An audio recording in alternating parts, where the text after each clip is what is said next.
మనం తరచుగా glycemic index అనే పదాన్ని ఎక్కువగా వింటాం.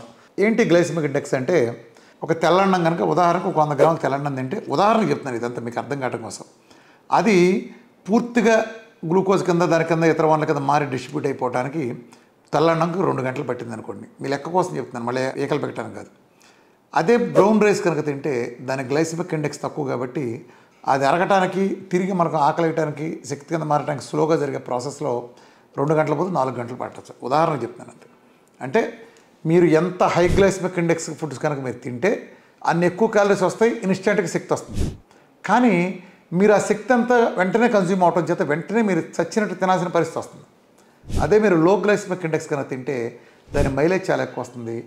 ఇలా తక్కువ రావటం వలన అంటే మీరు ఎప్పుడో 7 తింటే చాలా దీర్ఘకాలం హై గ్లైసెమిక్ ఇండెక్స్ కంటే డబుల్ త్రిబుల్ టైం వచ్చే అవకాశం ఉంటుంది. కాబట్టి మనందరం లో గ్లైసెమిక్ తింటాం అనేది ఆరోగ్యపరంగా చాలా మంచిది.